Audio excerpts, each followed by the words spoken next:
In this video, I cleaned the tension device. I will also clean the area inside the front door. I want the pressure bar and needle bar and the interior area clean so that the tension device will be going onto a clean machine. There will be an extra clip showing my must for rust first time use. This is a long video. There are timestamps for your convenience. Here are some of the tools and cleaners on the table that I may need for this job. But anyway, I'm going to get started right now by putting the parts in their cleaners. I'm going to get to work. Now this is crud cutter. That right there is crud cutter. And the first thing I want to do is I would like to get this little screw from this part of the hand wheel, balance wheel, which you can see has a cracked center, and that's going in the crud cutter. And that isn't, because that's Bakelite or whatever kind of synthetic that is. The stop block washer here, coming out of the oil and going into the crud cutter. I'm just going to lather it up with oil this way.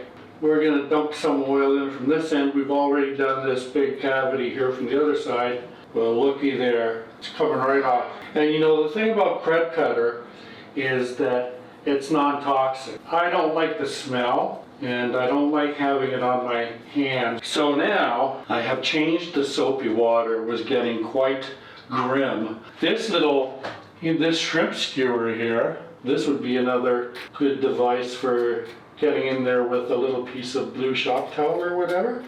And we're looking for moisture. Let me get the other end of that pipe cleaner. It really would be nice to get that off, wouldn't it? Fair enough. I'm going to leave it for now. I did move, oh look at that. There's a little bit of dirt came off there. It's off. So that's in there like that, with that pin down there, and this pin sticking up. Where was that pin I was referring to? And it's going to go in there. But look at the little bit of grime here and the moisture, you know. Like everything else was exterior, so we were able to do that. So we'll go in there like that, and then we'll rinse it. So that's kind of good. And that's not steel. That's Bakelite or Tectonite or whatever. Like that. It was like that. With those two parts in there. One prong going in there, the other prong going in up here. Right? Right. So that's coming down to the crud cutter, and it's going in the soapy water. All right, unless it's in oil. So that's going out. We don't need that.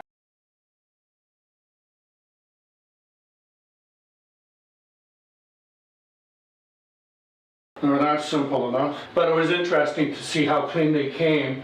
I want to assemble the upper tension device, which we see in the little magnetic tray in front of us. This is the way it goes. And that's where it's got to go. So here is the guide. There's the screw hole. That's where the screw goes. After I put the thread guard on.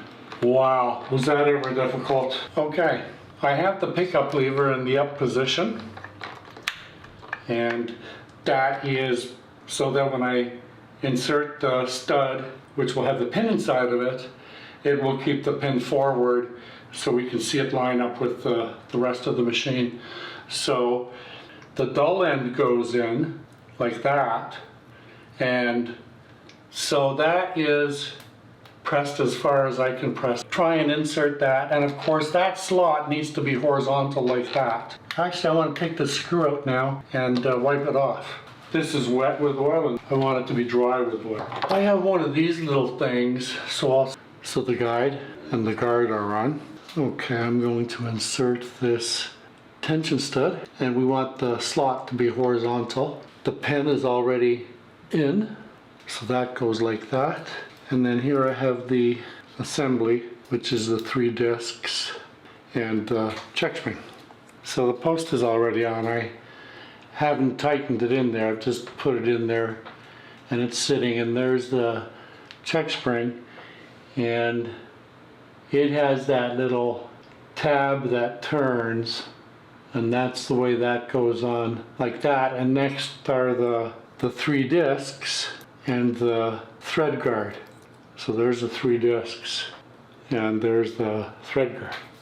So get those discs on there, slide that all in between there and push it on and line up that stud so it goes in that hole like that. So we have the tension assembly, it's on, the check spring, the 3 discs and the thread guard. We'll put that right on there like that. Then we have this tension spring. A lot of people call it the beehive spring. It also has a horizontal cross member that goes on that horizontal slot on the stud.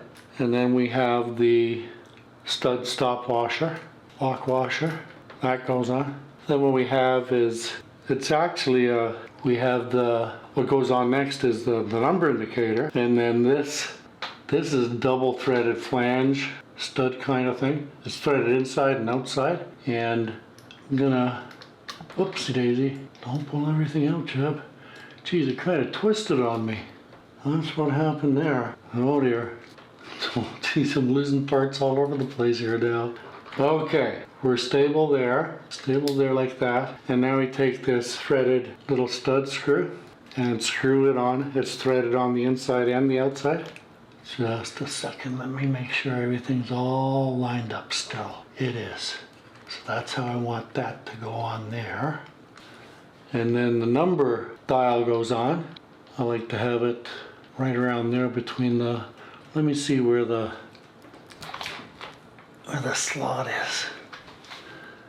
See, that's really twisted and it shouldn't have twisted that much. There, that's better there. That's better there. So we want that on. Then we want this on.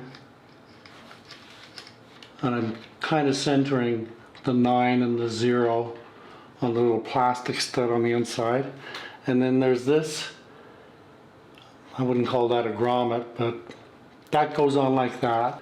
And then there is a little screw right there that tightens that on. Oopsie daisy. There, like that. And then the only other thing I have to do is actually secure the machine in the machine. There, I can even feel in my thumb that's holding on to the end of the tension device, when I tighten that screw and it snugs up, I can feel it kind of tauten up on the stud. So there, that is on. Now, inspecting the sewing machine, I was able to see that I still need to clean the receptacle where the tension device slides into the sewing machine. And that whole area here is quite messy before I replace the tension device. So it's going to be interesting. I'm looking forward to this. This is kind of really fun, actually. Okay, so have an eye right here when I turn the hand wheel. Here it comes, watch for it. And here comes the little lever coming down, right? And so that lever, if we go over here and take a look, what we see here, oh, I didn't lose it, it just got hidden. Okay, so what we see here, right there, that flat piece of steel right there at the end of my pointer, that is the little hook or pickup lever. It doesn't have a hole in it, but you can see where I'm pointing on the outside, and I'm going to turn it in a minute so you can see better. But just watch that area right there and there when I turn the hand wheel. There, see that? So, and you can kind of see the whole rotation there. It's just starting to come out of the machine and down now. And yeah, it just seems like it's like there's nothing on it, like no hole. As I turn the hand wheel forward, I can see that the big pickup lever, the regular one, it has gone down. The big one is coming up, the little one is down, and it repeats the process. So that opens it up. Paper towel on the bed. The other thing that I'm going to do is I'm going to remove the needle. Blue shop towels on the bed of the sewing machine so that it doesn't get tarnished by the thread cutter that may or may not seep down. So there, that's how I've got that. And you can see some of the dust already moving off there. Cool. I got a cotton swab with crud cutter on it. There's a screw, an inset screw in there, right where this guide is, right in there, I believe. And so that other brush I have over here, it's been in the oil, crud cutter on, and get in there on that baby there, that lever there. We'll send it up there, boy. Oh well, yeah, I put crud cutter on there. I don't want to get soapy water on there. Ooh, look at the nice dirt rolling off there. Put some oil on it and send it back in. So there, the thread is only at the top end or this end. The pin just goes in there and holds it. So I have a little bit of Tri-Flow Superior lubricant. You know what? I'm just going to put some oil in there and then send that in there. And then I can send it in this way. Cool. There, and that's putting right up against the thing that hits the tension stud. So we'll tighten that up. And everything has oil on there anyway. That's as far as I can get it to go. And I'll just leave it sticking out like that. Nice. I got it. Cool. The work has been going well, and in preparation for replacing the upper tension device, I had cleaned all inside here while still leaving the needle bar and the presser bar in the machine. So I was pushing air.